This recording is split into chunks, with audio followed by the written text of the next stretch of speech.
Hey, Turd Ferguson, what's up, man? I am live. Let's go. I was a complete idiot. I set my Streamlab thing up on my wrong stream. So I was like, where the hell? It was like throwing me off. So anyways. Oh, see? Told ya. We're back. We're back live. We're live, y'all. Love you guys. Hey, Lauren's only working long. What's up, my man? What's up, buddy? We're back. I told you. We're back. Y'all. I told you. Uh, well, first things first. Yep, the blowhole crew is back.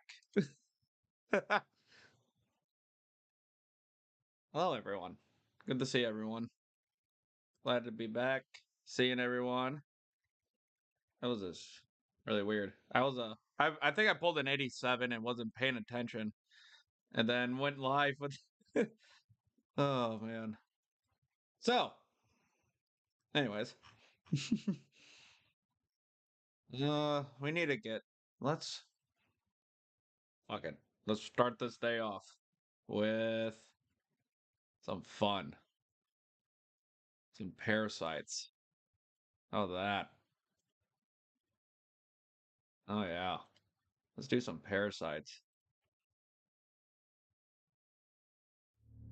Off of. Excuse me. When animals attack. Attack channel. One of the main channels I use on this. Over here. Uh. Oh, yeah. And plus, if you guys haven't, hit the like and use your blowholes on that like button, and then Falcon Punch the subscribe. So, without further ado, I'll bring this video up on here, and then we'll get started.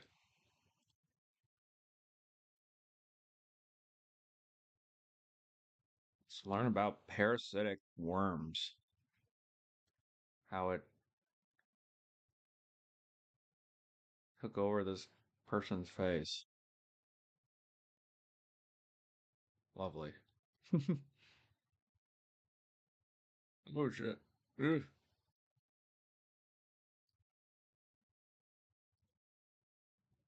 All right, let's get started. Now, In a small town in North Carolina, Chelsea Ann McKinney, a dedicated housewife, was looking forward to spending their school holidays with her two children, 8-year-old Kiona and 14-year-old honor roll student Matthew. As the summer hey, Mandy S. Thanks for stopping by. Good to see you. of 2021 kicked off, Good to see everyone, actually. the kids were excited about their break from school. However, little did they know that danger lurked beneath the surface of a nearby lake.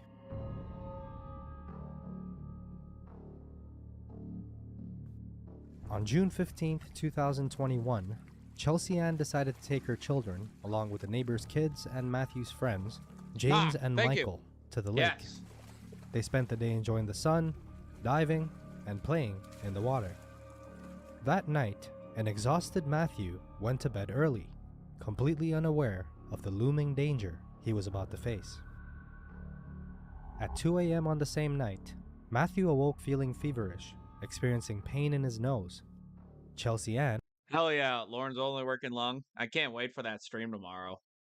I'm very, very excited. Oh yeah, and if you guys haven't, come by tomorrow for part 2 of this stream of our fright stream tomorrow. Because normally Saturdays I take the day off, but I really want to do this stream with Lauren's only working long, honestly, and yeah, because I've been wanting to, oh my god, I can't wait. So stop by tomorrow at I think I said 7 p.m. tomorrow. So or 8 p.m. Eastern. So yeah, y'all.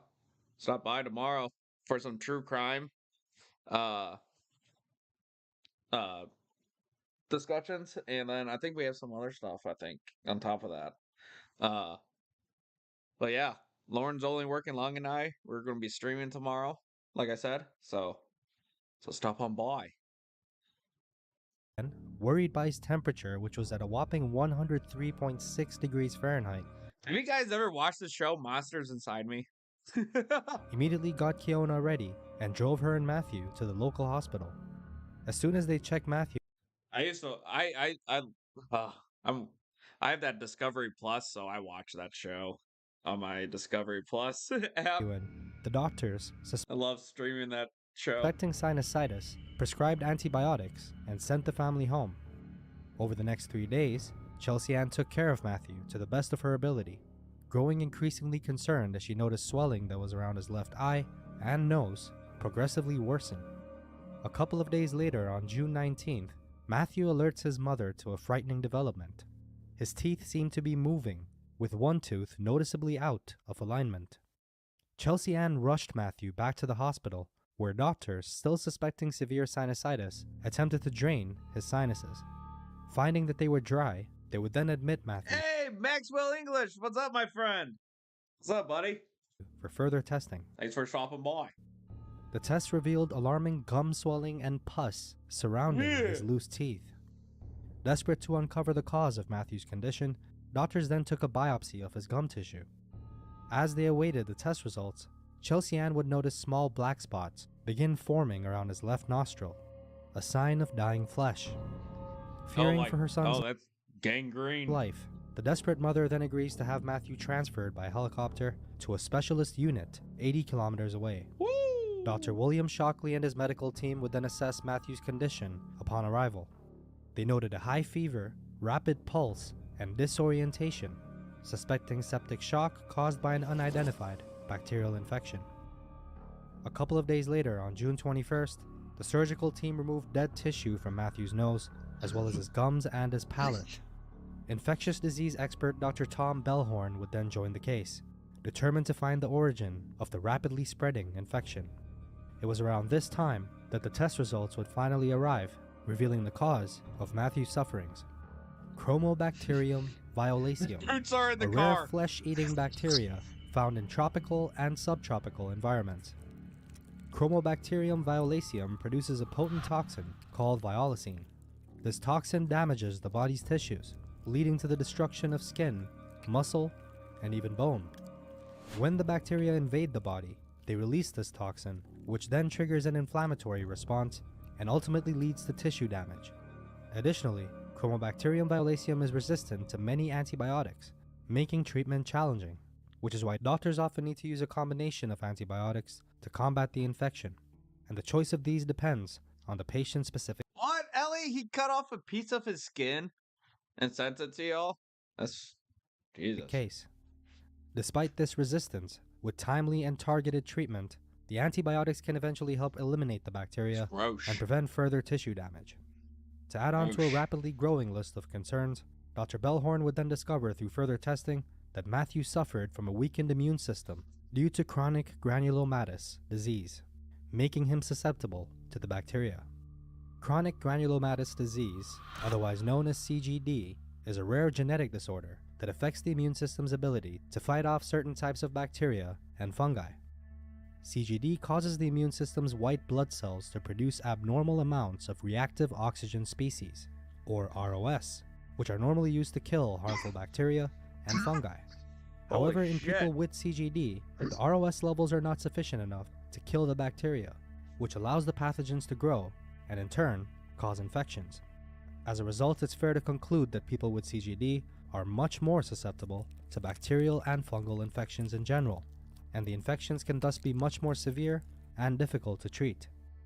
The doctors at this point Wow, that's a my were God. even more curious about the case, would begin to question Chelsea Ann about her and her family's whereabouts in the recent weeks.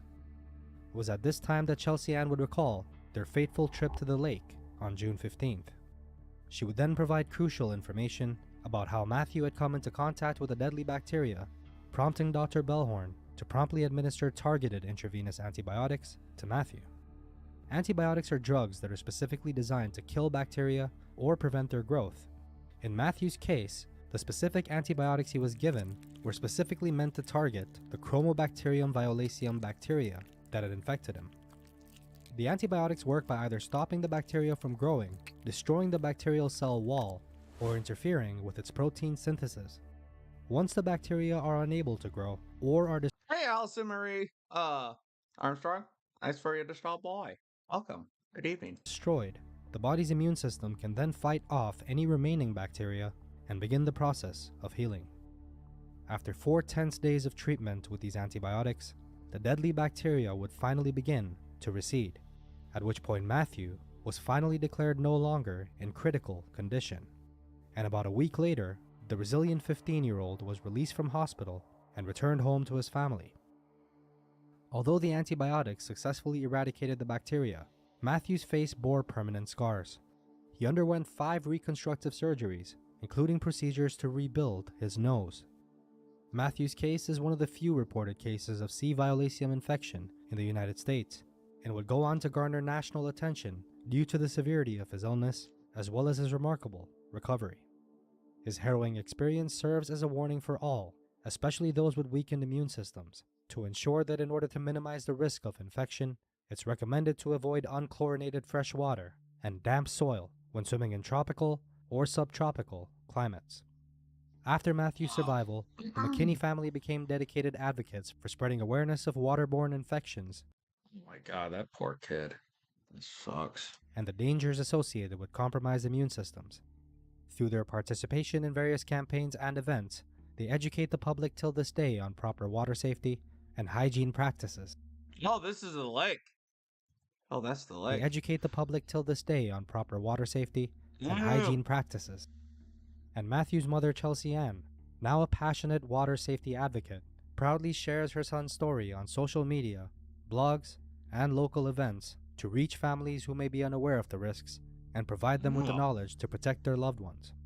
And despite his physical and mental scars, Matthew remains active in his community and inspires many through his resilience and determination.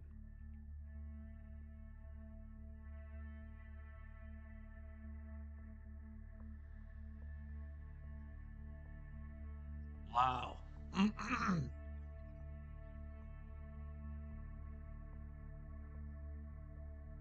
If this episode piqued your interest, then our previous episode about an abalone diver who was caught waist Wow. That was very interesting. Something new. Look at that. Yeah, I bet. Yeah, exactly. SJB. You won't ever swim again. Good Lord. Yep. Ruined that one. Let's see. What's next? Let's do. Let's do.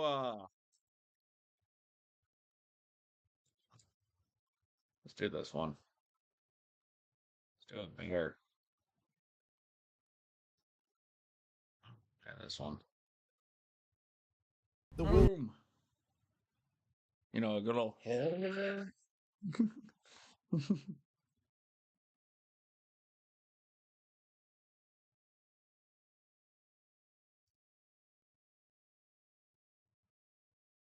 wilderness of the United States of we go. America is Trail cam captures horrifying bear attack in real time. home to many Here we animal go. species. One of So, possibly, viewer discretion is advised.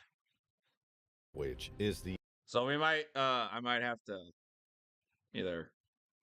We'll see. I haven't seen this video. I just saw it by title, and I this apex saved it. This predator in many forests, mountains, that's fucking scary. God damn. hills, and valleys. The grizzly bear. These monstrous animals can grow to over 700 pounds and Ugh. stand at 9. Some are more than that. They weigh some of those grizzlies, like especially like up in Alaska and stuff. Man, they weigh more than 700 pounds. Those ones.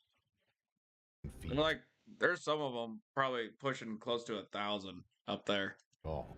Aggressive when provoked and staunchly protective of their young, grizzly bears are the last thing you want to encounter in the wild. Meeting a male grizzly bear is horrible, but meeting a mother bear with its cubs is Ugh. another nightmare. Yep. Mother bears will stop at nothing to protect their young, something that Eddie Macklin found out in the worst way. Eddie Macklin was a retired Marine who decided Oh, shit. I don't have. Oh, okay.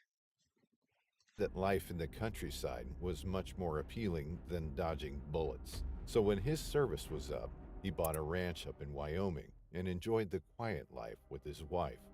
Eddie enjoyed walks in the woods, hiking, and hunting white-tailed deer and pheasant in his free time. There wasn't much else to do besides enjoying those activities, so Eddie often had friends visit him to drink and go hunting. They served with him in the Marines for many years and agreed to remain friends after their service ended. Eddie crossed paths with one of the most dangerous animals in the world on November 2nd, 2002, and a trail cam that Eddie put up managed to capture most of the incident. Accompanied by two of his closest friends from his service, Eric and Nigel, the three decided they would see if they could spot some migratory elk in the forest connecting to Eddie's property. A large portion of the forest fell on Eddie's land, so they had the freedom to go wherever they wanted, and Eddie had placed trail cams on the main paths he would take, both for security reasons and for snapping videos for his wife to enjoy. Weeks after the incident, Eddie's wife checked the trail cams and found shocking footage of what happened to her husband that fateful day. She considered deleting it, but Eddie insisted on sharing his story and looking back at it as an experience worth remembering. November 2nd, 2002, 7:30 a.m. The camera's view of the trail is clear, no movement. 7:45 a.m. No audio. The camera is shaken by the tread of boots against the ground. Eddie Macklin is seen strolling with Eric and Nigel. They turn at Eddie's imperative to the camera, and Eddie waves at it. He later stated that he was recommending the camera's brand to his friends. They move on. 8:15 a.m. The camera is shaken more vigorously than last time. Its perspective is obscured by a large, unidentifiable shape that moves in the direction of the group of hunters. As it moves further, it can be identified as a full-grown grizzly bear. Within the same time frame, the camera catches more movement, later identified as two tiny bear cubs, mother bear. 9 a.m. A second trail cam captures the three hunters moving more slowly, looking for cover. They seem to be whispering amongst themselves. Moving forward, they identify some foliage and crouch down into the cover. They no longer move. 9:20 a.m. The hunters are still in their cover. Eddie steadies himself, tilting to the right, waiting for a moment, and then firing a shot. Movement is seen, and several juvenile elk dash perpendicularly to them, running into the distance. The hunters stand up while patting Eddie on the back, congratulating him. They move forward to inspect their kill. Obstructed by the foliage, it appears that they are chatting about something. 9:25 a.m. The hunters are seen moving around, but it's not clear on the camera what they are doing. Eddie later stated that he was field dressing the elk to make it easier to carry home and break down later. Field dressing is butchering an animal after you've shot it, removing the internal organs and keeping the meat as fresh as possible. This process also makes the animal easier to transport if you're on foot. In Eddie's case, field dressing the elk was perfect because it was November and the cold would better preserve the meat. 10:30 a.m. Eric is seen carrying a long, sturdy piece of wood. Some movement is seen in the forest behind him. Moments later, Nigel and Eddie walk into the view of the camera, carrying the tied-up carcass on their shoulders. They leave the camera's view. 10:40 a.m. The movement noticed 5 minutes prior becomes more evident, and the same bear spotted on the first camera comes into view. It lingers around, presumably elk guts that the hunters left at the site of the kill. After sniffing for a few minutes, it begins walking after the hunters, cubs in tow. 11:15 a.m. The first trail cam has a view of movement again, spotting the hunters walking back home. casually joking among themselves and in good spirits. The party's mood is fouled when they collectively stop and look behind them. The bear is seen charging through the brush, enraged. The hunters carrying the elk stumble and try to escape, but the bear catches up and knocks Eddie down. 11:16 a.m. The bear is ramming its claws into Eddie's back, pulling him up by his backpack and tossing him to the side. He instinctively curls up into a ball and covers his neck as the bear bites into his shoulder and shakes its head. He's seen screaming in pain. Eric and Nigel scramble to get their rifles dropped in the commotion. The rifles can be seen jutting out from under the elk carcass, so they had to roll it over. The entire time, Eddie's wrists were in pain as the bear bit and slashed at his body. 11:18 a.m. Eddie's friends grab their rifles and aim at the bear, firing one shot each. The animal groaned in pain and released Eddie. It stumbled back and appeared to get ready to charge one of the other hunters. It moved forward, but a warning shot was fired into the sky, causing it to run away. Its cubs followed closely behind. 11:20 a.m. Eric acted quickly and rolled Eddie onto his back, checking if he was responsive. He appears to talk to them, albeit faintly. One of the men bandages his wounds and picks him up to carry him the short way back home, leaving his pack supplies and the elk on the trail. The only thing they bring with them is a rifle. One of Eddie's friends called an ambulance while rushing him back to his house, and they managed to arrive at the scene within the hour.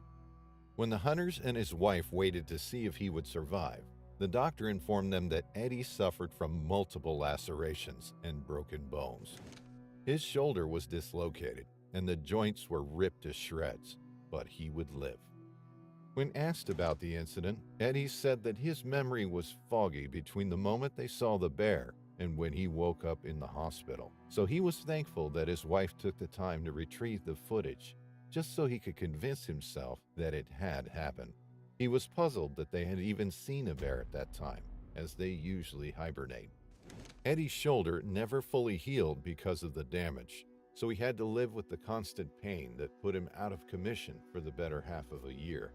When he felt well enough to leave his house and walk around, he could not muster the courage to enter the woods for a long time. He had served as a Marine for years, but nothing he experienced during his service was as traumatizing and scary as a brush with the full force of nature. Eventually, Eddie overcame his fear of the woods and went back to hunt with his friends a few years later. He had to adjust to shooting left-handed, but the thrill was back, and he was much more careful and respectful of bears, stating that he had entered its home and it was just acting on instinct. This scene was captured by the first trail cam the following day. 8:42 a.m. The elk carcass is lying on the trail along with the hunter's supplies. Some movement is seen from the bushes at the edge of the camera's view. A small bear cub is seen walking toward the carcass, followed by the same bear from the previous day and another cub. The mother bear bites into the corpse, pulls it closer to her cubs, and then moves away to let them eat. They remain there for the next 10 minutes, eating the elk. Eventually, the mother bear bites into the carcass and pulls it back into the forest, still attached to the pole.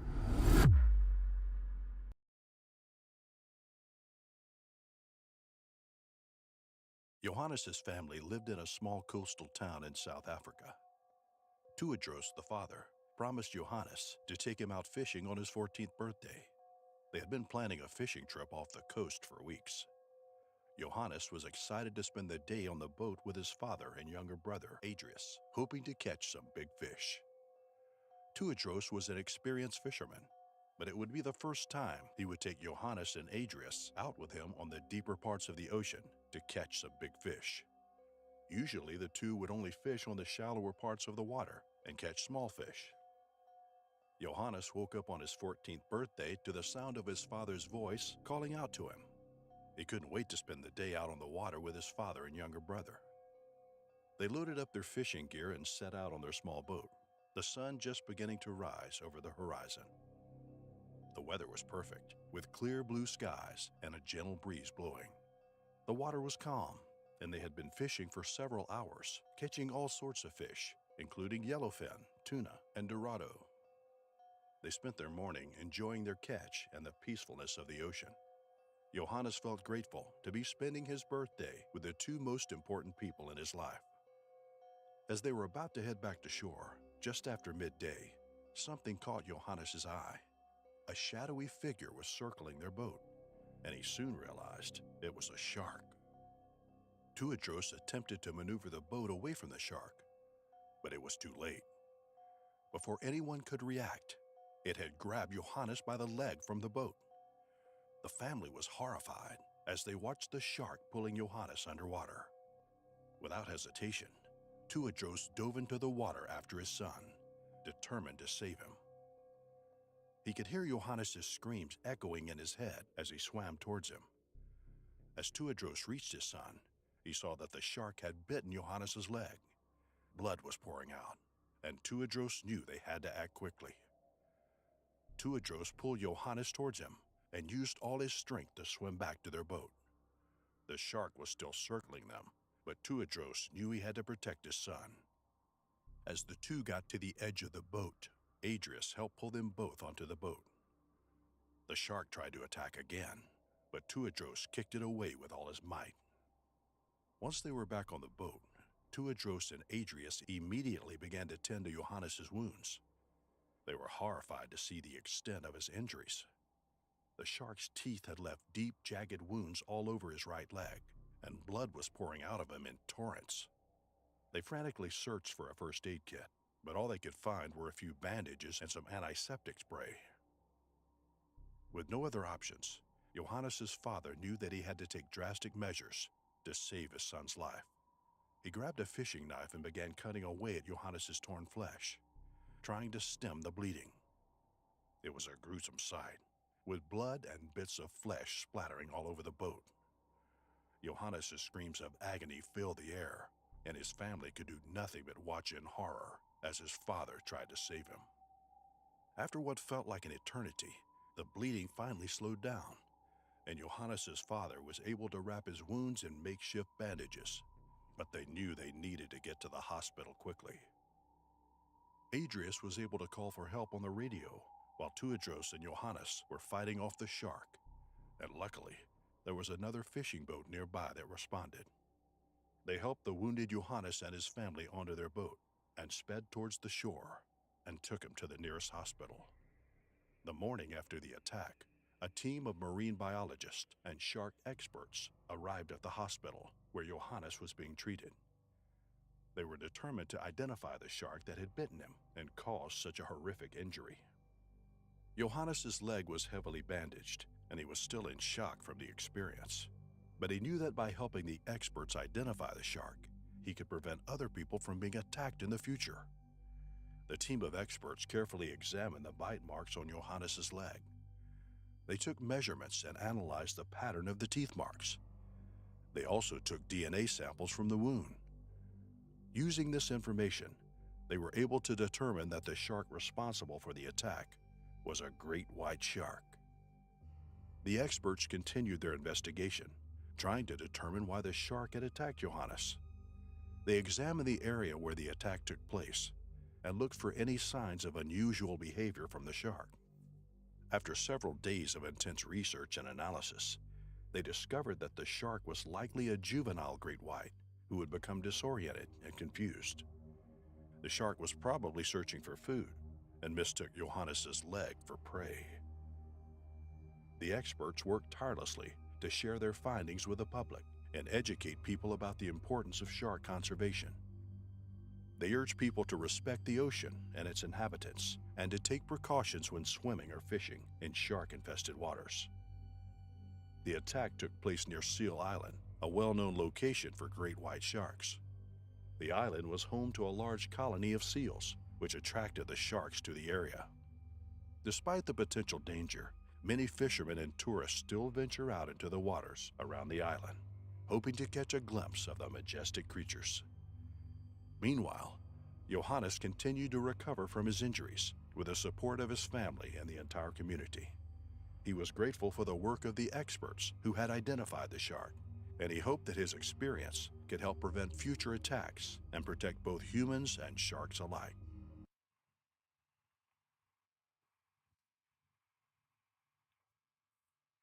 Dr. Marie Sanchez was a marine biologist who had devoted her career to studying the behavior of bull sharks. She had spent countless hours diving in the waters off the coast of Florida, observing and documenting the movements and habits of these magnificent creatures.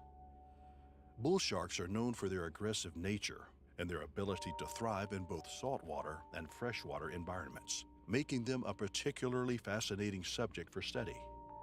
Dr. Sanchez had conducted extensive research on the social behavior and movement patterns of bull sharks. She is particularly interested in their migratory patterns and had used sophisticated tracking devices to follow individual sharks as they move between different habitats. Dr. Sanchez is also interested in the feeding habits of bull sharks, which are known to be opportunistic predators, feeding on a wide variety of prey, including fish, turtles, and even other sharks. She has studied the effects of changing ocean temperatures and other environmental factors on the distribution and abundance of prey species, which in turn can impact the behavior of bull sharks. She had received a grant to study the movements and behavior of bull sharks in the Gulf of Mexico and had been meticulously planning her research for months. The Gulf of Mexico was an ideal location for Dr. Sanchez's research, as it was home to a thriving population of bull sharks. She had carefully selected a site for her dive based on her previous observations of shark activity in the area. On the day of her dive, Dr. Sanchez woke up early and prepared her equipment, checking every detail to ensure that everything was in perfect working order. She reviewed her research plan one final time, going over each step in detail to make sure that she had not overlooked anything. As she set out for the dive site, Dr. Sanchez felt a mix of excitement and apprehension. She knew that studying bull sharks could be dangerous, and that even the most experienced researchers could fall victim to a sudden attack. But she was also passionate about her work and believed that the insights she would gain from her research could have a significant impact on our understanding of these fascinating creatures.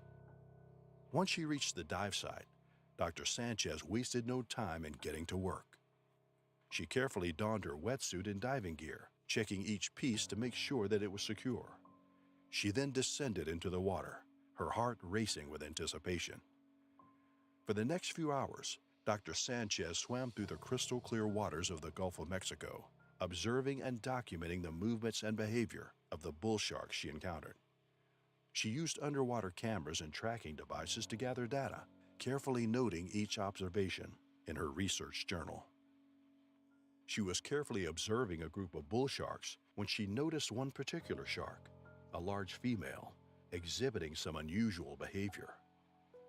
The shark seemed agitated and was swimming erratically, darting back and forth with alarming speed. Dr. Sanchez became increasingly concerned as the shark began to circle her, her movements growing more frenzied by the minute. She realized that the shark had likely been disturbed by her presence and was becoming aggressive. Despite her fear, Dr. Sanchez knew that she needed to remain calm and rational if she was going to survive the encounter.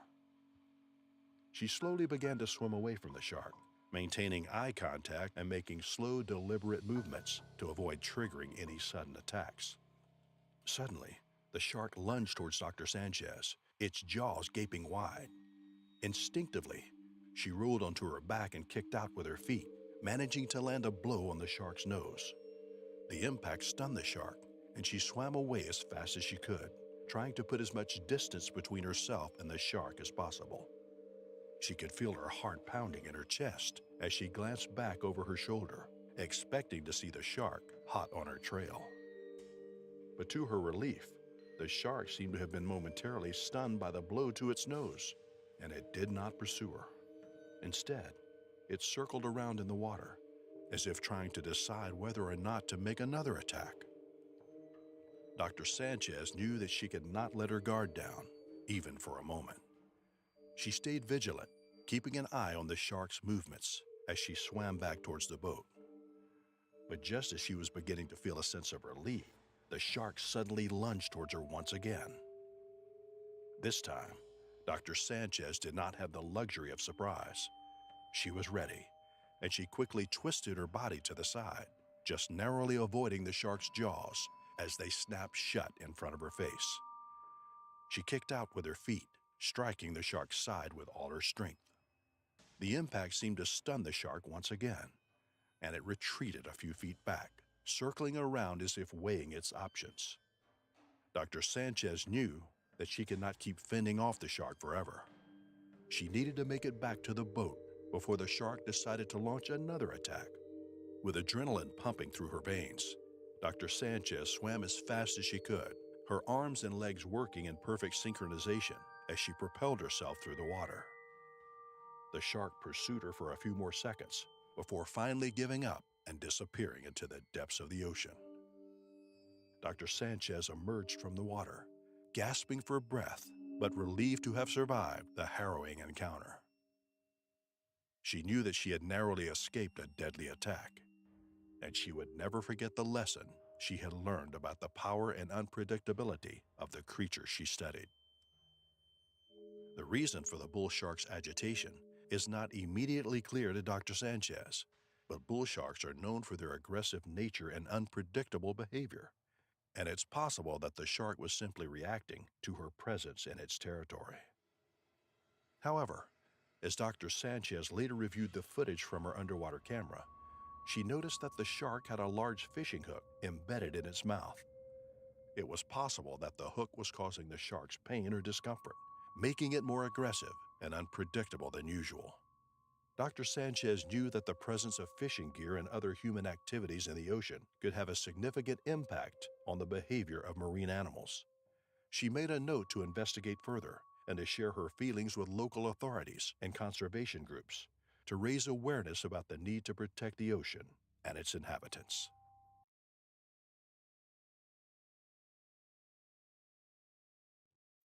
Kai had always been drawn to the ocean. He grew up in Hawaii, spending his childhood exploring the coral reefs and learning about the creatures that lived beneath the waves. As he got older, he became fascinated with scuba diving, and he spent every spare moment honing his skills and exploring the underwater world. But there was another reason that Kai was out diving that day. He had recently started working for a local conservation organization, and part of his job involved monitoring the health of the coral reefs and the creatures that lived there. Kai was passionate about the environment and was determined to do everything he could to protect it. He knew that the oceans were facing unprecedented threats, from climate change to overfishing to pollution, and he wanted to do his part to make a difference. So when he heard that there had been reports of tiger sharks in the area, Kai knew that he had to investigate. He knew that tiger sharks were one of the ocean's most fearsome predators, but he also knew that they played a vital role in the ecosystem. Kai woke up early that morning, excited for his planned scuba diving excursion. He had been looking forward to this day for weeks, as he was planning to explore a new reef that had never been visited before. He packed his stuff and set out for the boat launch, eager to start his adventure. As he set out on his dive, Kai was focused and determined. He had his dive gear checked and double-checked, and he made sure that he was fully prepared for whatever he might encounter. He knew that the ocean was unpredictable, but he was confident in his abilities and his training. As the boat anchored, Kai suited up and prepared to enter the water. He checked his gear carefully, making sure that everything was in working order. Then he slipped into the water, feeling the cool rush of the ocean around him. Kai began his descent, marveling at the beauty of the reef below him. He saw schools of colorful fish, vibrant coral formations, and even a few sea turtles. He felt alive and free, completely immersed in the wonders of the underwater world. As Kai was exploring the reef, he suddenly saw the dark shape of a tiger shark swimming towards him. He recognized the shark immediately and knew that he had to be careful. His heart began to race as the shark circled around him, its sharp teeth glinting in the sunlight. He slowly backed away from the shark, trying to keep some distance between himself and the predator. But the shark was persistent and continued to circle around him. Kai tried to remain calm, remembering his training and how to handle shark encounters. Kai knew that he had to keep his wits about him. He tried to keep his breathing slow and steady, hoping that the shark would eventually lose interest and swim away. But then, without warning, the shark suddenly lunged towards him. Kai felt a sharp pain in his arm as the shark's teeth sank into his flesh. He kicked and flailed, trying to fight off the shark, but it was too strong. As the shark continued to bite down on his arm, Kai remembered the small knife that he always carried with him. With all his strength, Kai plunged the knife into the shark's eye. The shark let go of him immediately, thrashing in pain. Kai swam away as fast as he could, his arm throbbing with pain. He knew that he had to get back to the surface as quickly as possible. He was bleeding profusely from the wound on his arm and was in severe pain. He managed to grab onto a nearby buoy and called for help. As he waited, Kai tried to keep his breathing steady, trying not to panic. He knew that he was lucky to have survived the attack and was grateful for his training and quick thinking that had saved his life. Finally, a nearby boat heard his cries for help and rushed over to rescue him. They pulled him aboard and immediately called for emergency services. Kai was rushed to the hospital where he underwent emergency surgery to repair the damage to his arm. The doctors managed to stop the bleeding and stabilize his condition, but Kai still had a long road to recovery ahead of him. Over the next few days, Kai remained in the hospital, receiving treatment for his injuries. He underwent multiple surgeries to repair the damage to his arm and had to undergo physical therapy to regain his strength and mobility. Despite the pain and discomfort, Kai remained in good spirits. He was grateful for the outpouring of support and well wishes from his family, friends, and fellow divers. He knew that he was lucky to have survived the attack and was determined to make a full recovery. As he slowly regained his strength, Kai began to reflect on the experience. He knew that he had come face to face with one of the ocean's most fearsome predators and had managed to survive through quick thinking and training. He also knew that he had a responsibility to share his story and to use it as a teaching moment for others. So Kai began to speak out about his experience, sharing his story with local schools, dive clubs, and conservation organizations. He talked about the importance of respecting the ocean and its inhabitants, and he stressed the need for education and awareness about the dangers of the open water. Despite the trauma of the experience, Kai refused to give up his passion for diving. He knew that the ocean was full of danger, but it was also full of wonder and beauty, and he was determined to continue exploring its depths, no matter what dangers lay ahead.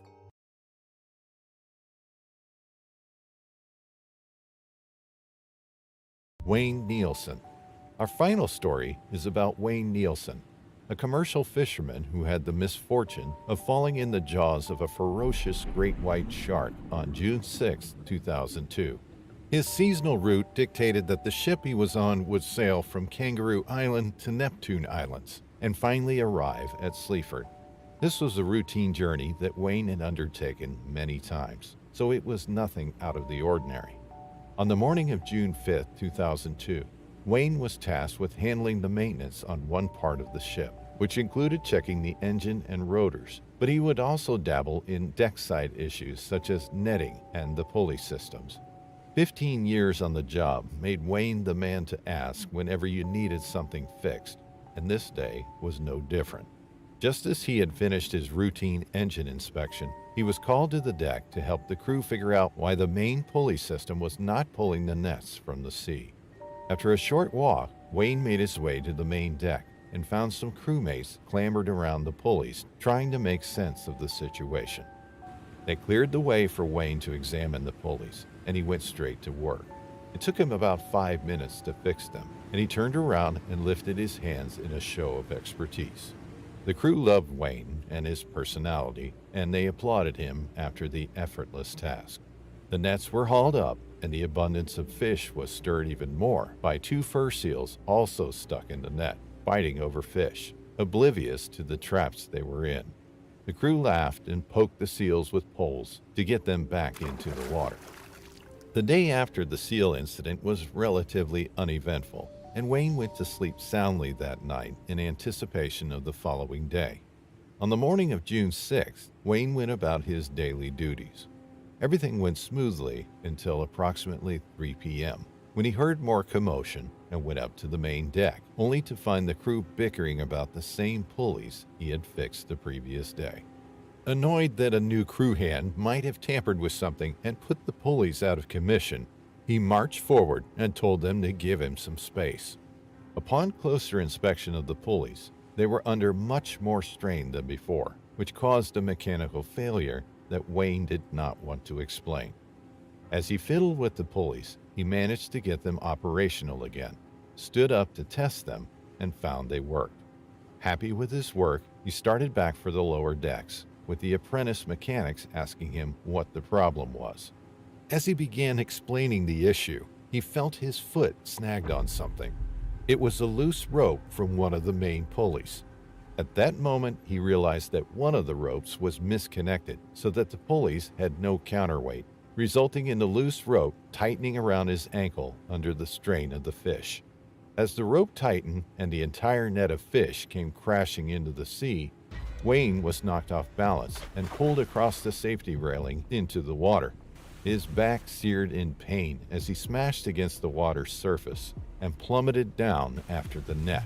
As his vision stabilized, he realized what was causing all the strain on the net. A massive great white shark was pulling at the net from the water, out of the fisherman's sight. The shark zipped around the fish and swam around Wayne, seemingly plotting its intentions. Wayne knew he had to act quickly as he was losing breath, and the rope was still snug around his ankle. He pulled a small Swiss Army knife from his pant pocket and started slicing at the rope, but it was far too thick for such a small blade to cut. He tried with all his might to slice the rope, and he also tried to loosen it with his hands, but to no avail. He started to panic at this point, as he knew the shark was an immediate threat, but he could not see it anymore. In his adrenaline, Wayne was too focused on the rope to notice that the shark was gone and the fish had escaped the net, effectively allowing him to swim to the surface. He had no time to contemplate further actions as his breath steadily ran out. Wayne swam with all his might toward the surface. Even empty, the net proved to be a great hindrance to the mechanic, but he managed to breach the surface and take a refreshing breath, followed by a shout of affirmation to his crew. While some rushed to the lower decks to help Wayne, others stayed up to see if he would surface. As he did, they erupted into relieved cheers. This, however, did not last. One of the young men on the main deck pointed a few yards away from Wayne and told him to swim urgently. As he looked to the side, all he could see was the dorsal fin of the massive shark dip underwater before he felt excruciating pain around the leg the rope was wrapped around. He felt a sudden rush of cold, salty water enter his eyes and throat as he was pulled back under the surface and dragged a few meters away. The pain was horrible but short-lived, as Wayne felt the pressure release and he could swim out again. As he breached the surface for a second time, he could see the dorsal fin of the shark darting through the water and away from him, but it turned after a moment and started toward him again. By this point, the crewmates had let down a line for him to hold on to so they could pull him up. All he had to do was reach the line a few yards away from him. He swam with all his might and desperately grabbed the line as his crewmates hoisted him up above the water. The shark lunged at Wayne and held onto the same leg again. Wayne's hand slid down the rope and burned as the shark pulled him back. He screamed in pain as he was being pulled from both sides, with his leg eventually snapping off. The shark disappeared in a red mist under Wayne with its prize, and Wayne was left hanging on the rope for dear life. The crew hoisted him up to the main deck and tended his leg, ensuring the bleeding was staunched. The resident doctor of the ship took care of him as they diverted their course to the nearest port so Wayne could get the care he needed. He made a full recovery as he did not lose too much blood, although the trauma of the incident did leave some psychological scars. Viola is an Italian marine biologist and a professor at a university in Rome. She teaches subjects in marine biology and has developed a passion for studying oceans and marine life ever since she was young. One day, Viola received an invitation from a shark biologist from Hawaii named Keanu to come and study the movements of a shark named Ipo. Ipo has been sighted many times and is believed to have strange behavior, given that it has also attacked people, including tourists. Viola immediately accepted the invitation because Keanu was her close friend, which piqued her interest. After the call, she immediately prepared everything she needed for the trip to Hawaii and planned to fly there the soonest time possible. After exactly 1 month, Viola flew to Hawaii to begin studying Ipo. Keanu fetched her from the airport, and they were glad to see each other again, since it's been ages since they saw each other last time. Keanu immediately accommodated Viola and two other shark biologists, Carl and Larry, to a hotel near the beach where Ipo was often sighted. The four biologists began to talk about their plans for the next day and how they will be studying Ipo. Keanu says there will be a special boat for them to go into the sea to where Ipo is usually sighted and eventually see the shark up close to study its behavior further. The next day, Viola, Keanu, Carl, and Larry prepare to ride the boat. Keanu and Larry will be diving, considering they are also shark divers who know how to swim calmly with sharks without getting attacked. Viola and Carl will collect the data from their study and conclude about Ipo's behavior. As they rowed the boat, Keanu drove it to the area where Ipo was usually sighted. Viola then went near the boat's edge and sat on it to get close to the shark once it appeared before them. Keanu and Larry began wearing their diving suits as they would be the ones to try and tame Ipo so Viola and Carl could get valuable data about its behavior. Keanu and Larry dived into the water without further ado as Viola and Carl waited for them to go up. A few minutes later, Viola and Carl saw what looked like Ipo, and it started approaching Keanu and Larry. Keanu and Larry seemed so calm as Ipo approached, despite it being large and potentially dangerous. As it passed by Keanu, Keanu pushed its nose away from him, and Ipo remained docile. Viola and Carl were amazed as Ipo repeatedly passed by Keanu and Larry without even attacking them. Because of focusing too much and trying to get a closer view of Ipo, Viola suddenly falls into the water and lets out a loud splash, causing Ipo to get agitated and feel threatened. As she falls into the water, Ipo immediately rushes and grabs her with its mouth, terrifying Keanu and Larry. Viola screams for help underwater as Ipo mauls her with its bites, biting her repeatedly, which causes wounds all over her stomach, arms, and legs.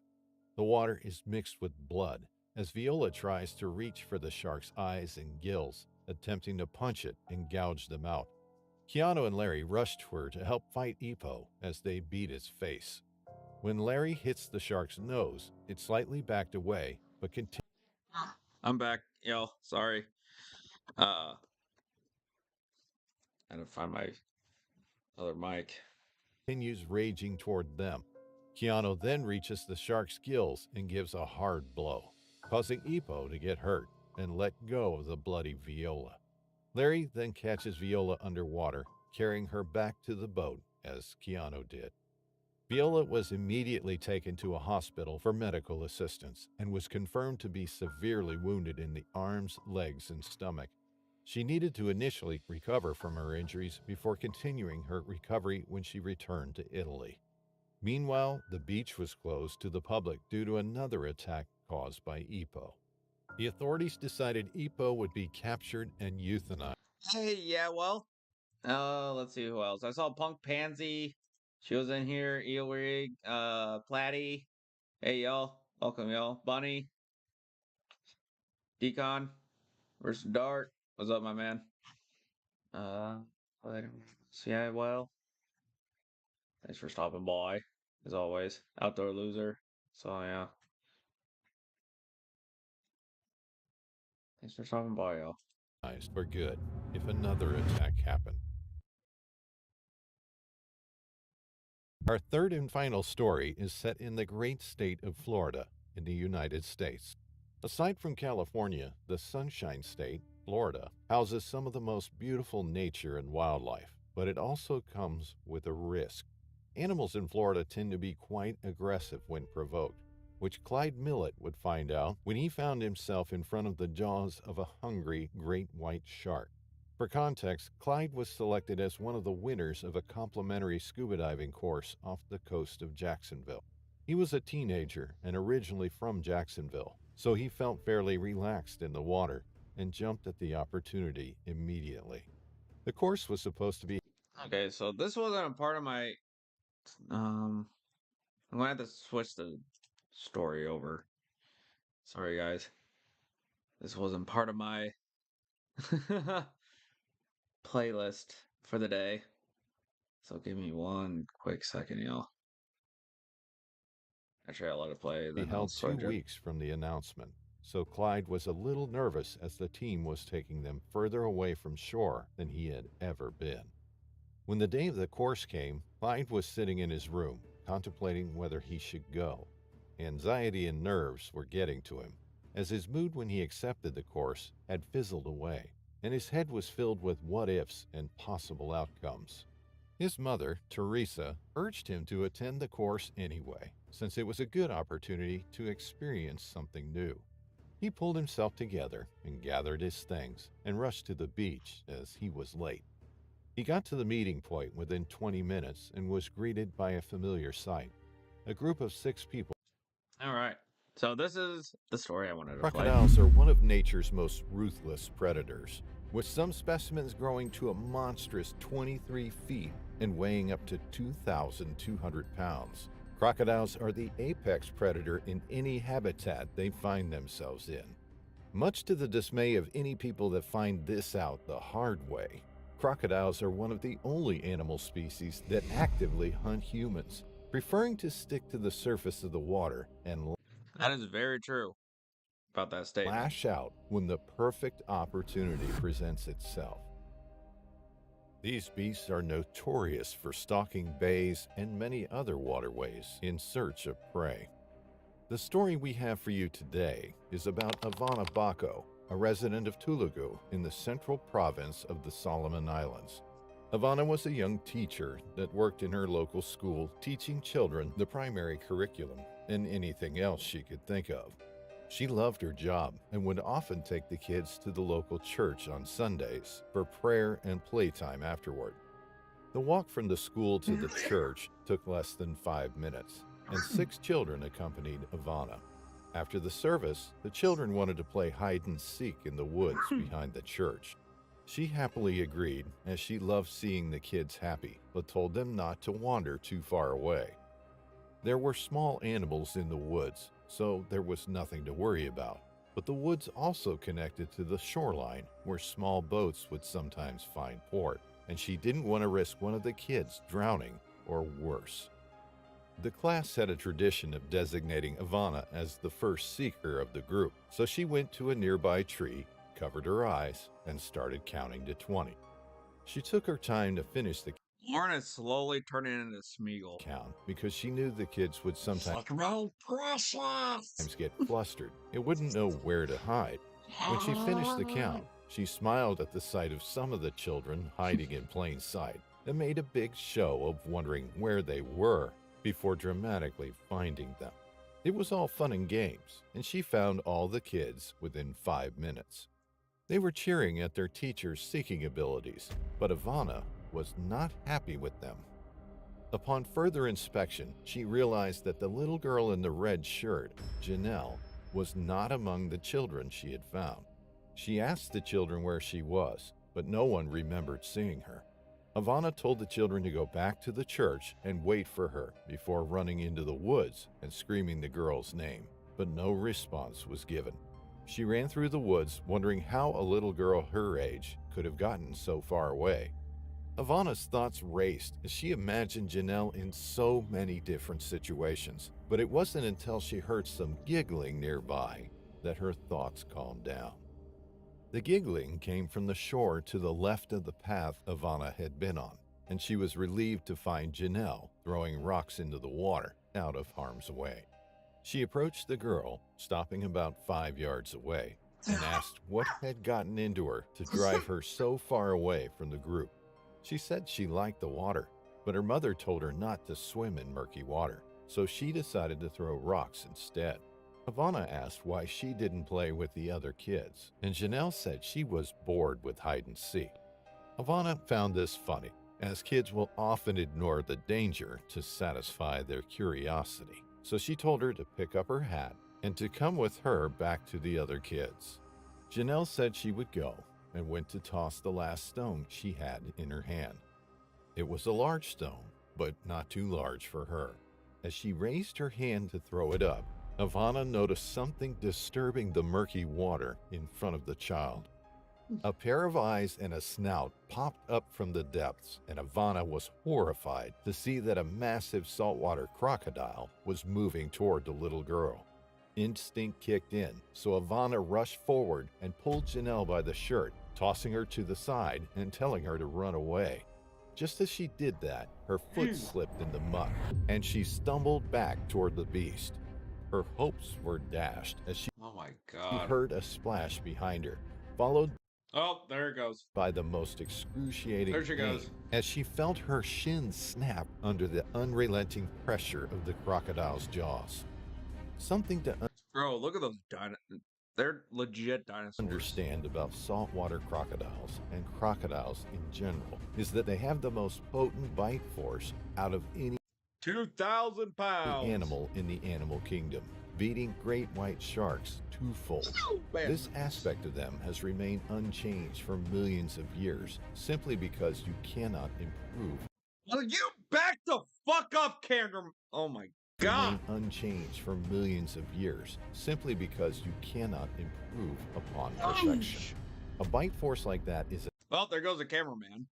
Cameraman's dead. enough to snap cow bones in half, and all of that pressure was directed on Ivana's wobbly leg, and it was not letting go.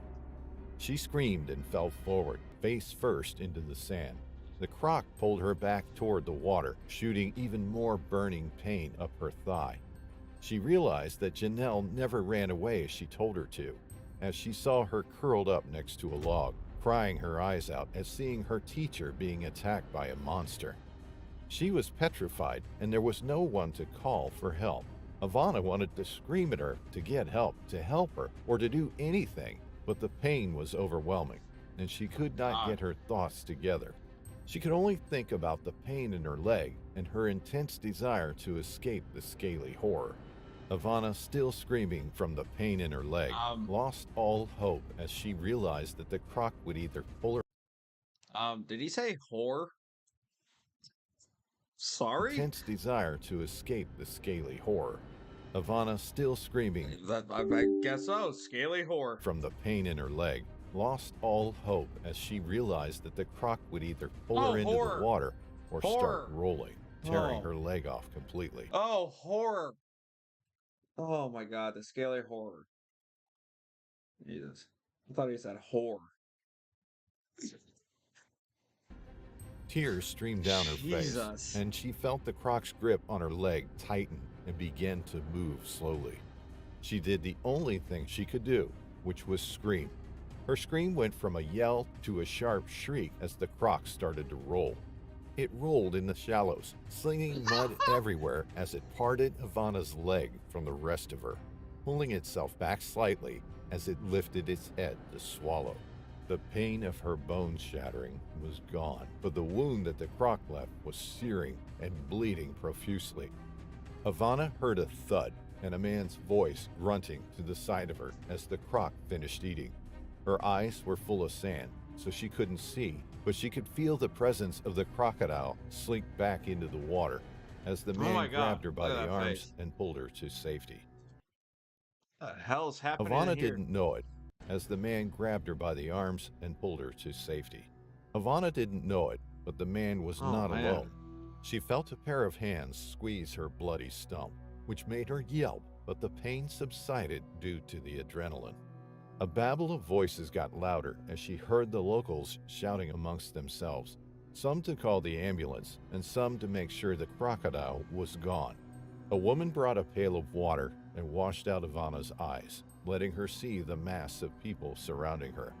The same woman told Ivana that one of the kids told the pastor she had been gone for a long time, and the screaming made him call for help. 2 men picked her up and rushed her back to the path she came from so an ambulance could take her in. She was rushed to intensive care and remained there for a few weeks while her condition stabilized. Her family and students visited her in the hospital, wishing her a speedy recovery. Ivana most valued the visit when Janelle walked into the hospital room with her parents, who took her in a loving embrace and thanked her profusely for saving their daughter. Then she knew it was all worth it. The It's a loose croc. authorities were notified immediately, but the crocodile never returned to that shore and was never seen again. Yes, Jamie. The people of the village drilled the danger of the coast into the kids, and no one played there ever again, often citing Ivana's incident as the reason. Ivana promised that she would never again put any of her kids into harm's way, so she elected to take them to the town square after church on Sundays. After all, the town was much more accessible to her wheelchair. Damn.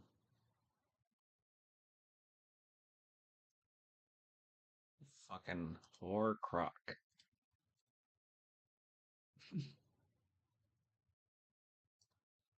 See. All right. Another. Oh. Let's do this one. Mr. Ballin. It's a Bigfoot. Bigfoot attack. There you go. Lauren's only working long. Here we go. You'll like this one. Ape Canyon is what we're doing. So the scariest Bigfoot attacks. Oh, let's get into it. For at least 2 centuries, people have been claiming to see this tall, hairy, ape-like creature walking Lauren. around forests all over the world, but mostly in North America. That creature is commonly referred to as Lord. Bigfoot. But despite the thousands of sightings that have occurred over the years and the nearly 400 new sightings of this supposed creature every year, there's never been any scientific proof that the creature actually exists. So while the legitimacy of these first-hand accounts is very much up for debate, and probably will be for some time, what's not up for debate is how absolutely terrifying some of these first-hand accounts are. And so what I did is I went Ran through. out and found 2 of the most frightening encounters with Her the back was blown out. Bigfoot, and I'm going to share those stories on today's video. But before we get into those 2 stories, if you're a fan of the strange, dark, and mysterious delivered in story format, then you've come to the right channel, because that's all I do, and I upload 3, 4, even 5 times every week. If that's of interest to you, I would encourage you to steal the like button's phone and turn off all of their alarms so they're late for work tomorrow. Also, please subscribe to my channel and turn on all notifications so you don't miss any of my weekly uploads. All right, let's get into today's stories.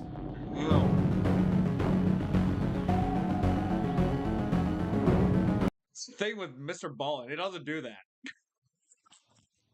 Not like how he used to back in the day. Not anymore now.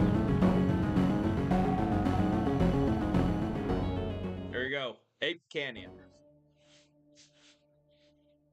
In July of 1924, Fred Beck, along with 4 other gold prospectors, stumbled out of a forest right near Mount St. Helens in Washington state. And they swore to each other that they would not tell a soul what they had seen in the mountains the night before. But literally within a few hours of making that promise to each other, one of the men had spilled the beans at a bar. Very quickly, their story would garner This is the Ape Canyon one, where major national media attention and even drew some international attention as well. This is their story. So the week leading up to the men arriving back in town with this crazy story, they had been prospecting for gold in an area they were very accustomed to working in. In fact, for the past 6 years, they had been going to this spot. So it was an area they knew well. And so this particular week that they were out there had been really successful. They had found a whole bunch of gold. It was like this great run of luck and nobody wanted to leave. Unfortunately, one of the men named Fred Beck started complaining of a really bad toothache. Now, they're about 2 miles away from this town. Rub some dirt on It's very rugged terrain.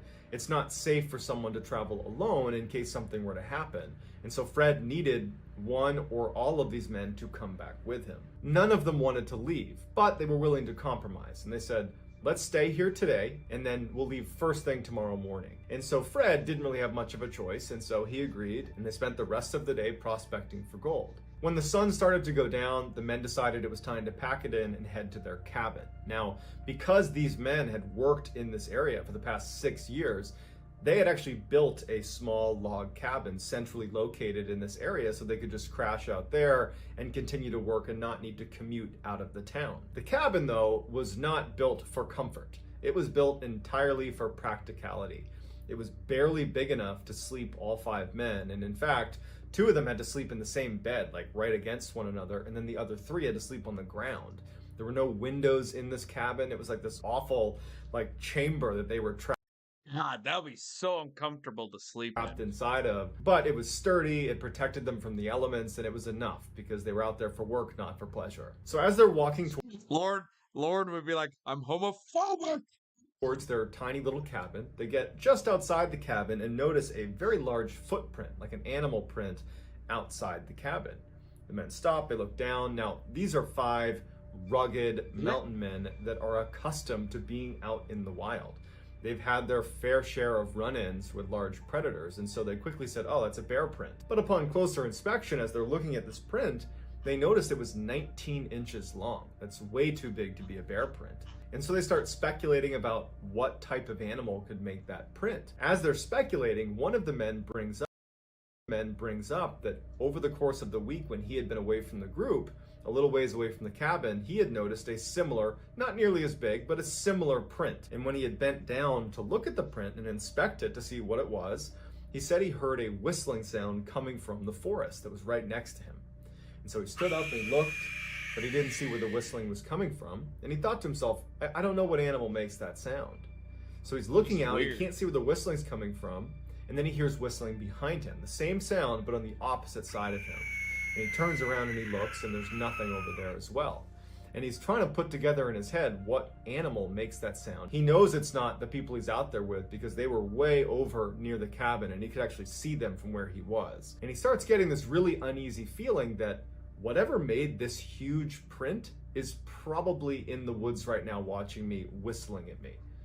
And so he abandons the print and heads back to camp, but was too embarrassed to bring the story up to the group in fear that they would think he was exaggerating, so he never brought it up. When this guy tells this story to the group, Fred Beck would say, that's weird, I heard whistling coming from the forest too. I thought it was you guys. They figured they were dealing with a large predator. They decide that it's in their best interest to forego a campfire outside the cabin, which they normally would do at night, and instead just go right inside the cabin and shut the door because they don't know what animals are out here and they want to play it safe.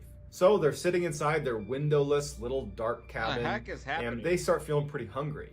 And they decide they want to boil some water to make food, but they don't have any water. Normally, when any of these guys went out to fetch water, they would go by themselves. The spring was not very far away from their cabin. They just walk out, scoop some water up, and come back. But because they were all feeling pretty uneasy, and they didn't know what this big animal was that was in their general vicinity, Fred, along with one of the other men, whose name was Hank, decide to go together, and to bring their rifles just in case. Fred and Hank begin walking over to this stream that was only about 100 meters away from where they were. The moon was out, so there was a little bit of light coming from that, but it was mostly dark. And they're walking over to this stream. Then all of a sudden, Hank stops and raises his rifle up at the side of this embankment that was totally forested all the way up the side of the valley. Fred looks where Hank is aiming, and immediately he can tell what he's looking at. Standing a couple hundred meters up this mountain is this creature that's very tall, standing on 2 legs. It appears to be hairy.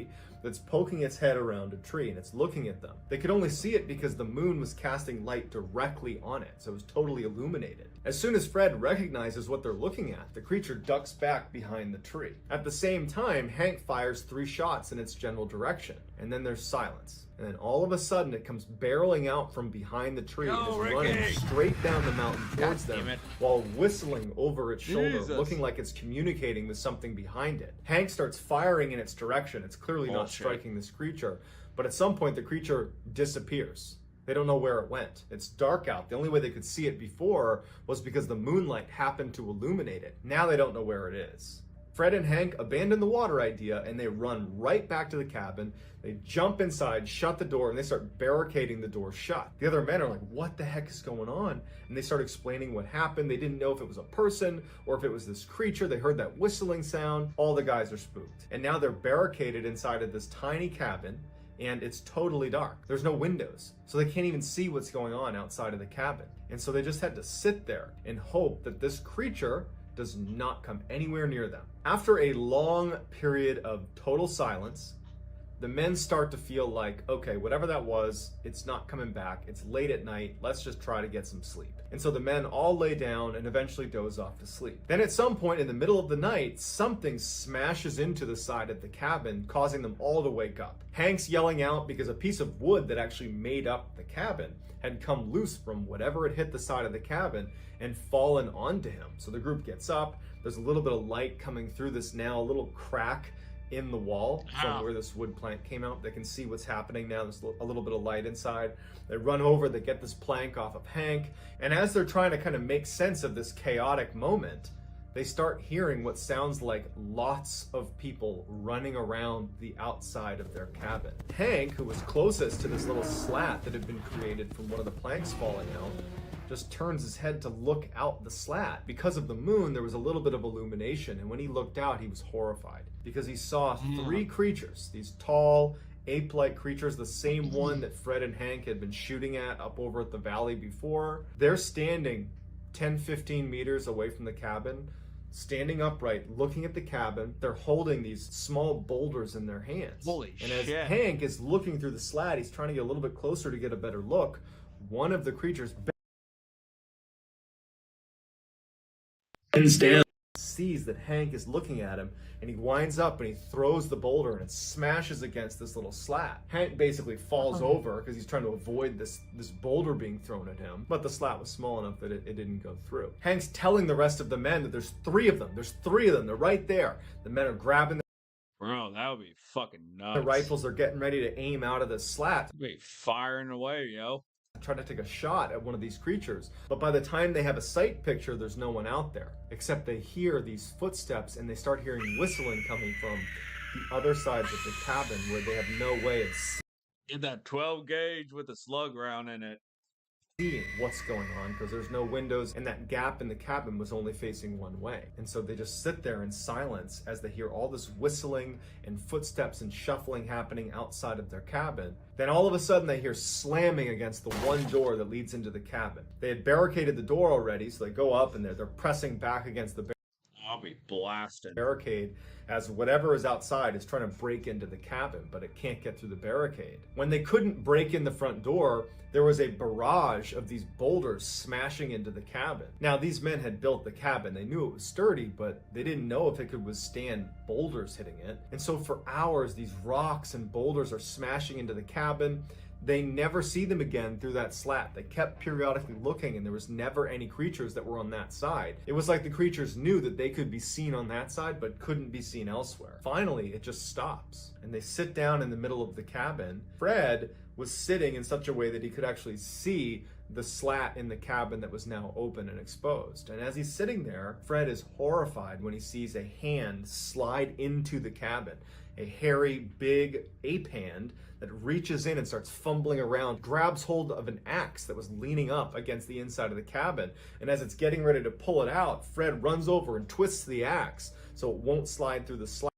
Bro, what the fuck? And so the creature's slamming the axe, trying to get it out at the same time that Hank takes a shot and shoots right through the slat. The creature releases it and runs away. They hear all this whistling very close to their cabin, which made them realize that they had just been quietly waiting outside of their cabin. They had never left. But after Hank had taken that shot at the thing's hand, it sounded like almost a stampede was running away off into the forest. And at that point, the group was fairly certain that it was done. The next morning, when they saw through that slat in their cabin that the sun had finally come up, the men packed only the bare necessities. They got their weapons. When they finally opened up that door, bare necessity. all over the ground, all around the cabin, were these rocks that clearly had been thrown at the cabin. The cabin itself had obviously withstood the barrage, but there was gash marks and slashes all over it. Feeling very lucky, the men start making their way out of the valley, and they make their way all the way back to town. And after the story kind of went viral, loads of people went out there to try to find these creatures, but no one ever could.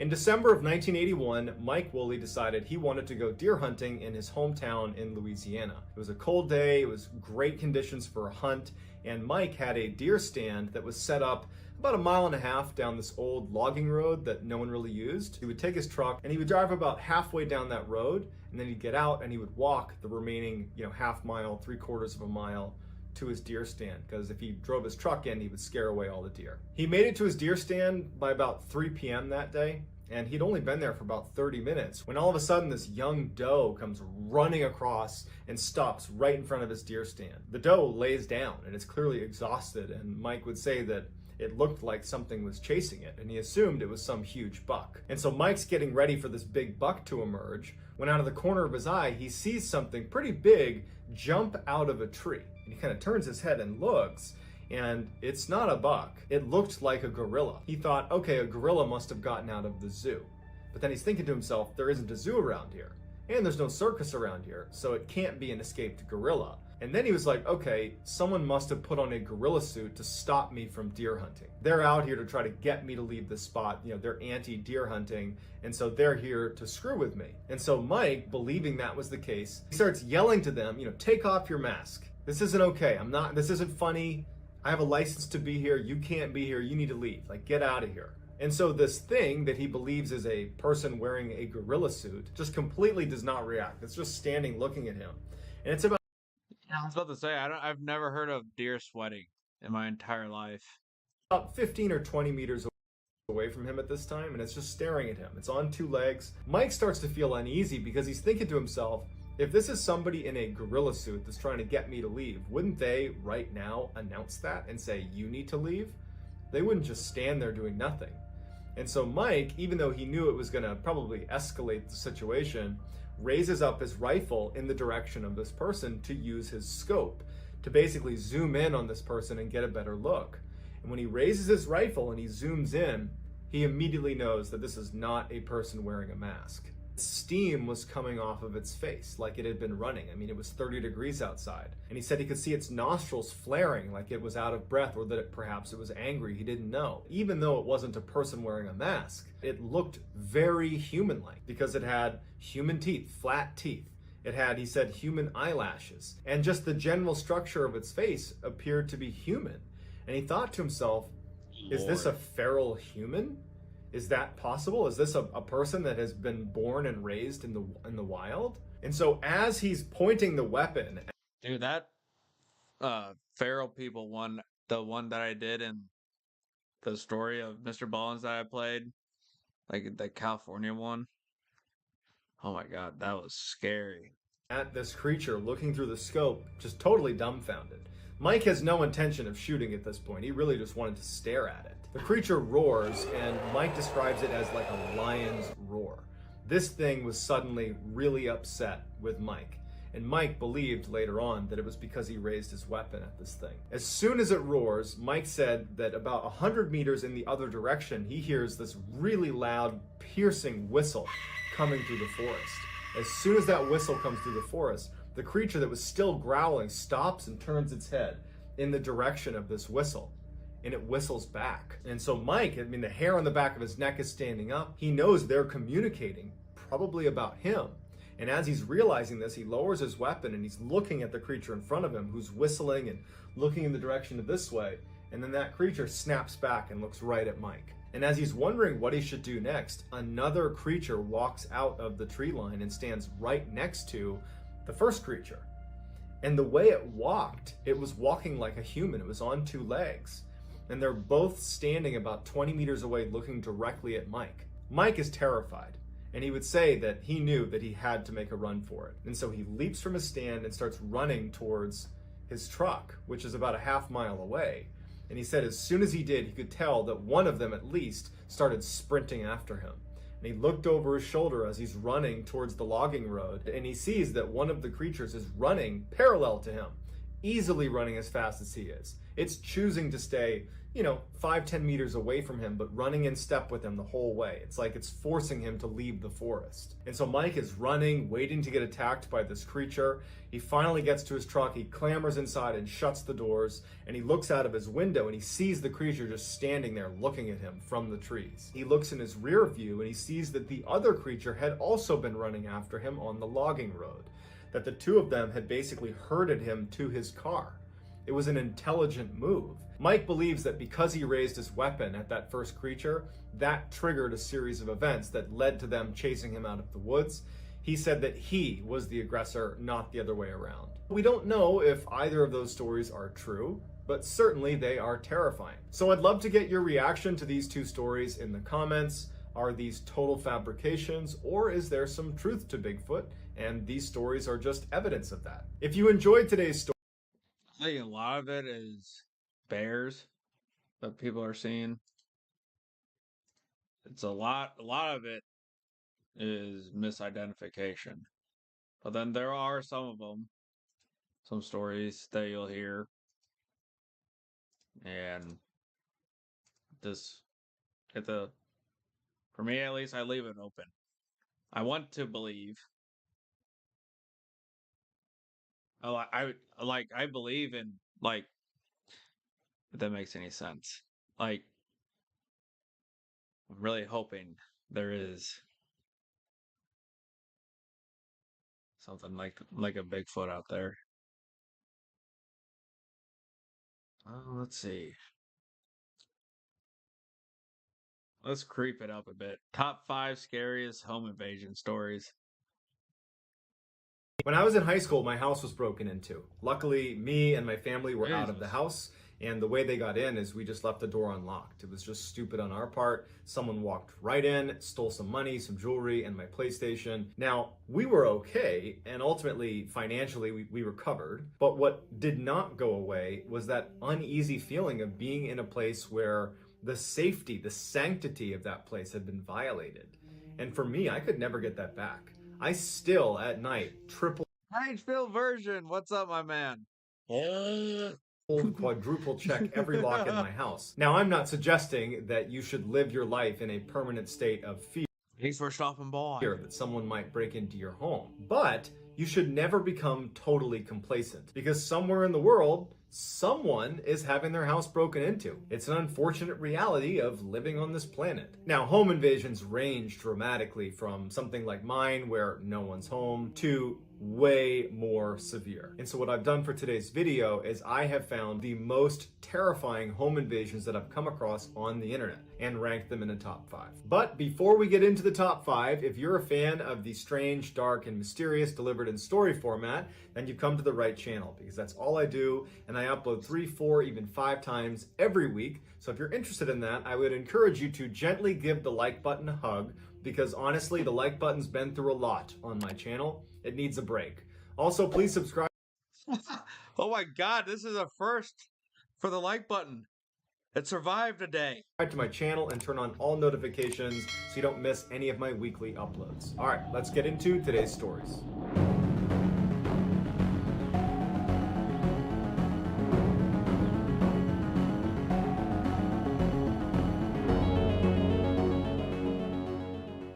In 2014, a 16-year-old girl living in the UK was home one night with her mom, and she was in her bedroom and she was flipping through her phone when she gets a text message. The message was coming from a boy she had recently met via Snapchat. He told her to go to her window and look outside because he was right near her apartment. Now, this girl did not know this boy particularly well, so it was very creepy to be told, "I'm on your property."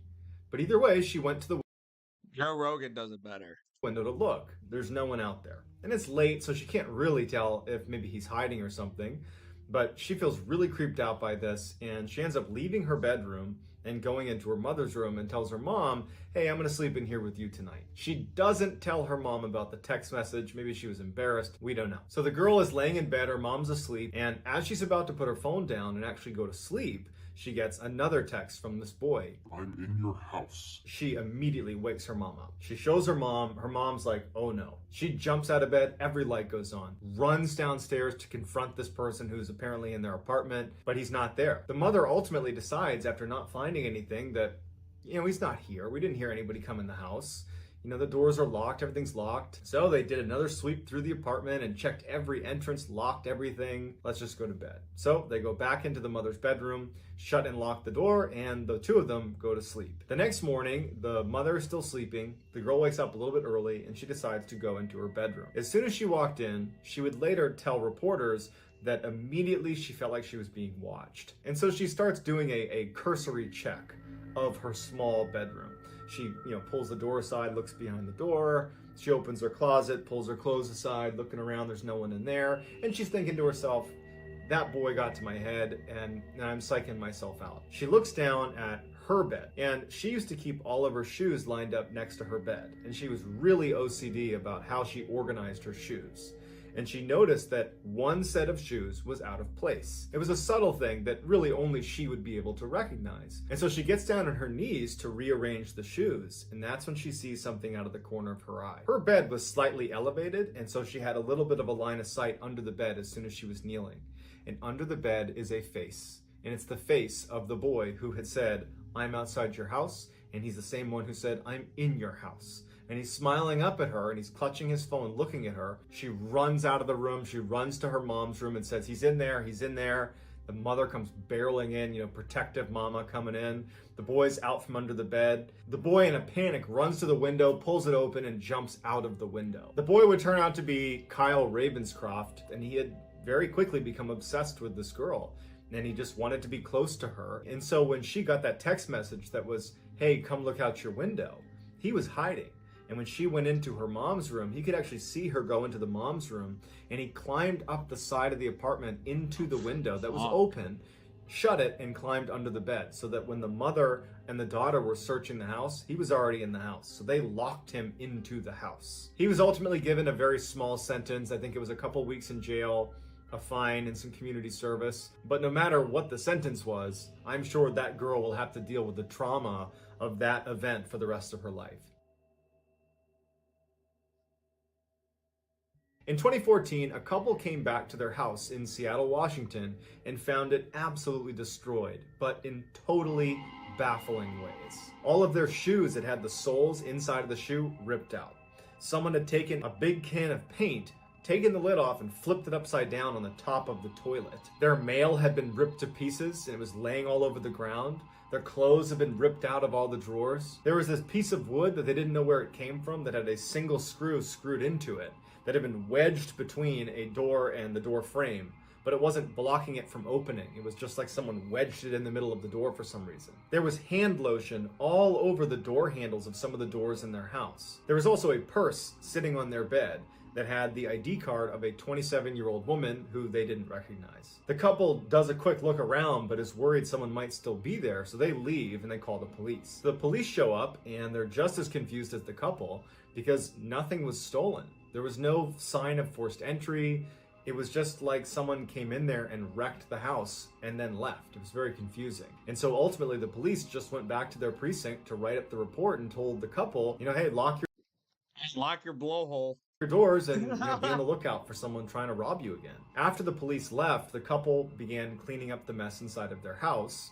And after a couple hours of doing that, they decided, we'll finish this up tomorrow. They're laying in bed and they start hearing this sound that sounds like an animal dying coming from underneath their bed. Now, they didn't think this could be a person because there was almost no space underneath their bed. It was, barely any clearance under their beds. They're thinking an animal must have gotten in here. We had the doors wide open as we were cleaning stuff out. Maybe an animal got in here. They're like, no, we're not going to deal with this. They jump up and run out of the bedroom and call the police again. Police show up, they go into the bedroom, and there is a person underneath their bed. 90-pound, 27-year-old crazy woman who was high on meth, carrying a knife and a hypodermic needle. And she was under there burrowing a hole underneath the bed. She was the same woman that was on that ID card in the purse that they had found earlier. Her story was she climbed up the tree that was outside the window and jumped into the second floor window while the couple was gone. She ransacked the house for reasons we don't understand and then went under the bed. And there was so little clearance under the bed that the couple did not think to look under there for people. So that whole time they were cleaning up, she was still in the house. Luckily, she didn't get all the way through. Who knows what she would have done if she'd actually punctured all the way through. In 2017, a young college girl who was living alone in an apartment started to notice that something didn't feel right. In the morning, she'd get up and she'd open her fridge, and some of the food that she would leave in there, it appeared like there was less of it. A couple times she would wake up and she'd walk out into her living room, and one of the pillows would be in a different position or had even fallen off the couch. There was just little things happening in her apartment that collectively was actually pretty unsettling and was starting to scare her. And she started having these nightmares at night that someone was breaking into her apartment. One night, she wakes up from one of those nightmares and she's drenched in sweat. She decides she's going to take a shower before she goes back to sleep. She goes to her bathroom and she brings her phone. She would play music while she was taking a shower. She would put her phone right up against the window that was next to the shower curtain, so at any time she could reach over, change the song, and then keep showering. She had a very old door on the bathroom where there was actually a key on the inside of the door that if you wanted to, you could actually lock the door and then take the key out, and the only way to open it again, even from the inside, is with that key. So she's taking her shower, she's listening to music, and at some point she wants to change the song. And so she pulls the shower curtain back just enough to reach her hand out to touch next on her phone when she stops. The phone was reflecting something in the middle of her bathroom, and it was a dark figure standing in her bathroom, shoulders squared up to the actual shower. So someone is standing in the middle of her bathroom facing her right now. I don't know how she did this, but she stayed composed. She retracted her hand, turned the water all the way to scalding hot. She took the shower head out, and once the water was so hot there was steam all over the bathroom, in one fell swoop, she ripped open the curtain and sprayed the water directly on the face of the person standing right there next to her. She runs past this person who's now clutching their face and screaming in pain. She grabs the key on her door on the inside, locks it, takes the key out, runs out of her bathroom, slams it behind her, locking the intruder in the bathroom. The girl runs into her kitchen to get her butcher knife. She had one nice knife, but when she went into the kitchen, her one butcher knife, she couldn't find it. She ditches the idea of getting a knife and instead grabs a towel and runs out of her apartment. Yo, Decon. Thanks for stopping by. She makes it outside. She calls the police. The police show up. The girl gives them the key to the bathroom. They go into her apartment and they unlock the bathroom and they pull this person out. It was this crazy lady who used to live at this apartment, and she had apparently made copies of the keys and had been sneaking in whenever this girl wasn't there, or at night she would sneak into her apartment and she would sleep there on the couch and then leave before the girl woke up. So as the police bring this woman away, one of the officers breaks off and goes over to the girl who owns the apartment, and he holds up an evidence bag, and it's the girl's butcher's knife. The woman had taken it from the kitchen and was standing in the bathroom waiting for her to get out of the shower. And the officer just says, looks like she wanted her apartment back. In 1981, a 9-year-old boy discovered that if he was really quiet, he could sneak out of his bedroom at night, go down into the kitchen, and eat as much junk food as he wanted. One night in the summer that year, his family went out for this huge dinner at this amazing restaurant, and when they came back, they had all these leftovers. And the boy really wanted to eat the remainder of the sweet and sour pork. He was really excited about it. So everyone goes to bed, and he's really deliberate. He starts sneaking down the stairs, being ultra careful. He gets to the end of the stairs, hasn't made a sound. And that's when he freezes because he hears what sounds like a fork making a little clinking sound against the counter. And he thinks, my parents have got to be in there. And if they see me, I'm going to be totally busted. So I don't want them to see me. And so he begins to turn his head around the corner because he was obscured by the wall. and he pokes his head just far enough in to where he can see into the kitchen. And standing in the middle of the kitchen is this skinny man that he's never seen before, drinking milk directly from the carton with the fridge wide open. The kid holds back a scream and sneaks back up the stairs. When he finally gets upstairs, he runs into his parents' room and he tells them what's going on. The father runs downstairs, ready to confront whoever's there. There's no one there. There's not even a sign that anyone was there. So they look everywhere and they can't find anything. And so the parents don't believe him. And everybody goes back to bed, and that's that. The boy was very confident at what he saw. Although he did feel like, I guess I could have imagined it, but he started paying really close attention to everything in his house. In the mornings, he would go downstairs before everybody else and he would see if there was any sign of someone having been in the kitchen. Fuck yeah, bare knuckle crew. He noticed at one point that the napkin holder had been moved to the wrong side of the counter. He also noticed one time there was a mug that was in the sink that no one had used the night before. And so he's thinking that someone is sneaking into our house. I don't know how, I don't know where, but I'm confident that it's still happening. But his parents didn't believe him. 3 months after the boy has seen this person in his kitchen, he's in his bedroom, he's just laying there, and he's looking up at the vent on his ceiling, an air conditioning vent. And as he's looking at it, he sees a pair of eyes go over the vent, looking down at him. And they blink, and you can tell it's eyes looking at him. It takes him a second to process it, but he freaks, runs out of his room, runs to his parents' room, and he can barely talk. He's like, there's someone in the vent. The parents run into his room, they check crawl spaces, the attic, they're shining a light into the vent. They can't find anything. And so once again, it turns into, you're making this up, you have an overactive imagination, there's nothing going on in this house. But a week goes by, and their house started to smell really bad. And the majority of the stink was coming from that vent in the boy's room. And even worse, there were maggots falling out of that vent. So they got the air conditioning people over to have a look, and they were totally confident that what they were going to find is a dead animal up inside the vent. But that's not what they find. They find a dead man who had been living in their ceiling. There was literally a cot that had been set up inside of their ceiling. There were drawings of this boy taken from the perspective of looking down at him through the vent. Someone had been living in their ceiling over the boy's bed for months and then died up there. The man was never identified and was buried a John Doe. And I'm sure the parents felt really bad about not believing their son. In 2013, a young woman was living alone in an apartment and she was on the phone with her boyfriend. As she's chatting with her boyfriend, she decides to go get her mail. She walks into the main hall to this area where all the mail slots are on the wall. She's chatting, she opens up her slot, she gets her mail, shuts her slot, and then she walks back down the hall to her apartment, opens the door, goes back in, and she goes to her bedroom. And she's sitting on her bed, feet on the floor, and she's got her phone, and she kind of tucks it against her shoulder, and she's rifling through her mail. And as she's flipping through her mail, the phone drops. And the way that it lands is it kind of bounces backwards underneath the bed. She puts her mail on the bed and she gets down on her chest to extend her arm out to get her phone that's now well under the bed. And as soon as she starts looking for the phone, she freezes and she stifles a scream. There's a man in the fetal position tucked against the far side underneath the bed, not looking at her. The girl stays composed. She gets her phone. She goes, "Hey, I'm going to take a quick shower. Let me call you right back." With her phone in hand, she walks right out, goes into her bathroom, which is right next door, shuts it, locks it, turns on the shower, opens her window, and jumps out. She was on the first floor. Goes right across the street and hides behind a car, and she calls the police. The police show up, they go inside, and they bring out this crazy, deranged-looking man. As they're taking him away in handcuffs, one of the officers comes over to her, and he says to her, "You're very lucky you did what you did, because we found him in your apartment standing outside of the bathroom holding a knife. He was waiting for you." The girl believes that when she went to get her mail, she was distracted because she was talking to her boyfriend and she must not have shut her apartment door, at which point this guy must have snuck in and gotten under her bed. The man was committed to a mental institution and the girl's boyfriend moved in with her the next day. So I hope you enjoyed today's stories. If you haven't already, please gently give the like button a hug because it needs a break. It's been through a lot on my channel. Also, please subscribe to my channel and turn on all post notifications so you don't miss any of my weekly uploads. If you have a story suggestion or multiple story suggestions, I created a subreddit on Reddit called Mr. Ballin.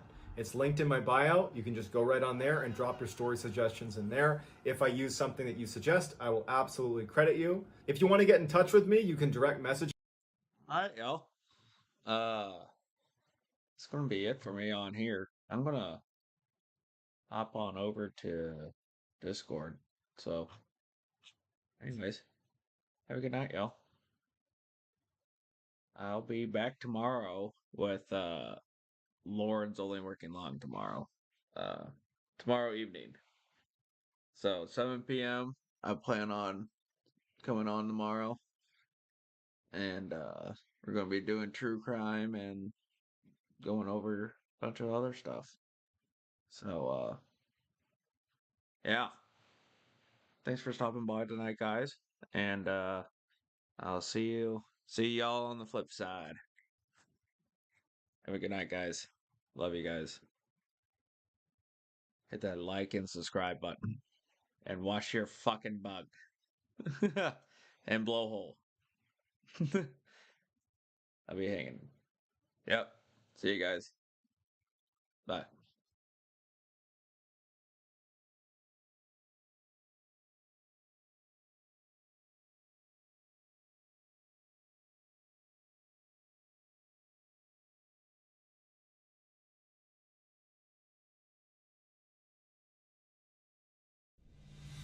Yeah, and I've set up and tore down this stage with my own two hands. We've traveled this land, packed tight in minivans, and all this for the fans, girls, money, and fame. I played their game and had to scream my name. I will show no shame. I live and die for this, and if I come off soft, fix you on this. Are you scared? Devil without a cause, and I'm back with the beaver hats and Ben Davis slacks. 30-pack of stroll, 30-pack of hoes. No Rogaine in the propane flows. The chosen one, I'm the living proof with the gift of gab from the city of truth. I jabbed and stabbed and not critics.